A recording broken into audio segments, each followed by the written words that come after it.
আমি ইউনূসকে আহ্বান করি, আসেন না আমার সাথে নির্বাচন করেন, যে কোনো কনস্টিটুয়েন্সিতে আসেন, দেখি কে জিতে, কাকে জনগণ ভোট দেয়। আজকে নির্বাচন দিয়েছে, কেন আওয়ামী লীগ নির্বাচন করতে পারবে না? কেন আওয়ামী লীগে ভোট দিতে পারবে না? অবশ্যই আওয়ামী লীগকে নির্বাচন করতে দিতে হবে, আমরা নির্বাচন করতে চাই। হ্যাঁ, 2014 সালে বিএনপি ইলেকশন করে বয়কট করেছে, 2024 সালে তারা বয়কট করেছে, 2018 সালে একটা সিটে একের অধিক তারা নমিনেশন দিয়েছে। 300 সিটে যদি 700 নমিনেশন দেয়, তবে নিজেরা যা মারামারি করে নিজেই উদ্যোগ করেছে, এখানে আওয়ামী লীগের দোষটা কি? কিন্তু 18 সালের নির্বাচন নিয়ে সেটাকে বিতর্কিত করে, এটা তো ইউনূসের মেটিকুলাস ডিজাইনের অংশ। সব তথ্য বেরোচ্ছে এখন। আজকে আমি বলবো যে আমাদের কৃষক, শ্রমিক, ছাত্র জনতা, মেহনতি মানুষ, নারী সমাজ, সকলে যে যেখানে আছেন সবাইকে ঐক্যবদ্ধ হতে হবে। এটা কোনো নির্বাচন হচ্ছে না, এটা নির্বাচনের একটা খেলা। এখান থেকে কোনো জনগণের ম্যান্ডেট আসবে না।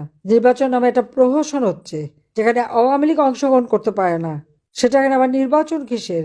অন্তত 50% ভোটারের আমরা আমাদের পক্ষে। আজকে আমাদের নির্বাচন করতে দেবে না কেন?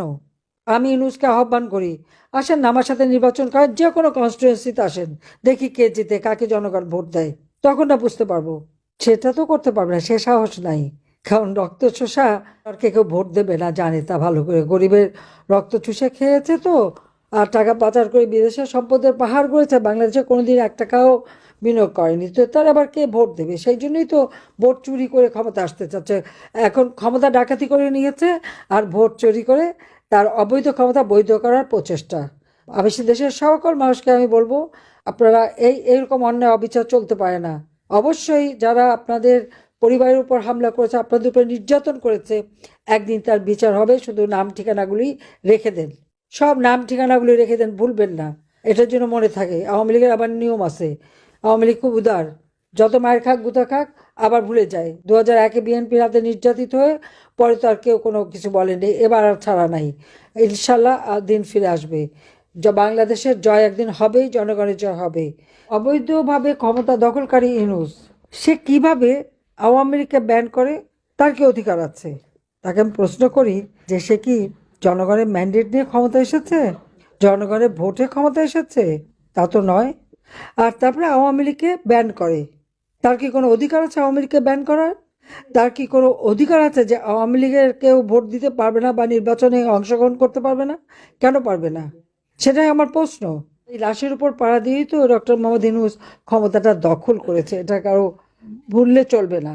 কোটা আন্দোলন, কোটা তো আমি বাতিল করে দিয়েছিলাম, কোটা তো ছিল না। তারপর ছাত্রদের সব দাবি মেনে নেওয়া হলো। যেই সব দাবি মানা হলো, তখন আসলো কি? 9 দফা। আচ্ছা, 9 দফাও যখন মানলাম, তখন আসলো 1 দফা। আমি তো আগেই সকলকে সতর্ক করেছিলাম যে আন্দোলন কোনো ছাত্রদের আন্দোলন না, কোটা আন্দোলন না, এটা হলো সরকার উৎখাতের আন্দোলন। ডক্টর ইউনূস গ্রামীণ ব্যাংকটাকে পেয়েছিল একটা সোনার ডিম পাড়া হাঁস। এইটা ভাঙিয়ে সব জায়গা থেকে সে টাকা যে কামাই করত, ওইটাই ছিল তার একটা মানে আমব্রেলা, একটা ছাতার মতো। এটাকে ব্যবহার করে করে সেসব দেশে বিদেশে তার ভালো মানুষের একখানা চেহারা দেখায় দেখায় সেখান থেকে টাকা কামাই করত এবং অর্থ আত্মসাৎ করত। তার যে অবৈধভাবে অর্থ উপার্জন, সেটা ঢাকা দিত ওইভাবেই, গ্রামীণ নাম ব্যবহার করে করে।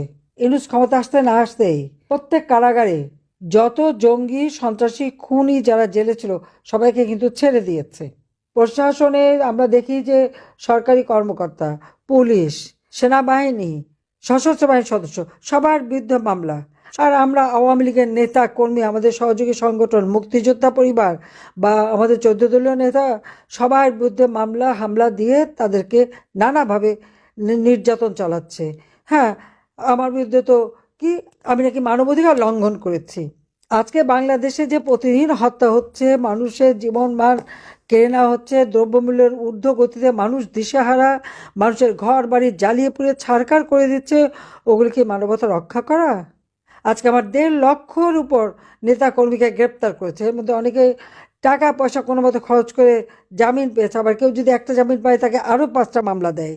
কাজে এর হাত থেকে দেশকে রক্ষা করতে হবে, মানুষকে রক্ষা করতে হবে। আমি জানি আমাদের নেতা কর্মীদের উপর যে অকথ্য অত্যাচার চলছে, যার জন্য মানুষ দিশেহারা। আমি তো দেশ ছেড়ে আসতে চাইনি। আমি ভেবেছিলাম ঠিক আছে, আমার বিরুদ্ধে এত আন্দোলন, আমি চুঙ্গিপাড়া চলে যাব। কিন্তু আমাকে তো একেবারে আমি প্রধানমন্ত্রী হিসেবেই নিয়ে এসে আমাকে গেল। হ্যাঁ, আমি দেশে ফিরবো, নিশ্চয়ই ফিরবো। ইউনুস ভেবেছে কি 1 মাঘে শীত যায় না? আর আমি তো আছি, যত দূরেই থাকি আমার মনটা আপনাদের মাঝেই আছে। আপনারা ভালো থাকেন, সুস্থ থাকেন। দেখা হবে খুব শীঘ্রই। খোদা হাফিজ। জয় বাংলা, জয় বঙ্গবন্ধু। বাংলাদেশ চিরজীবী হোক।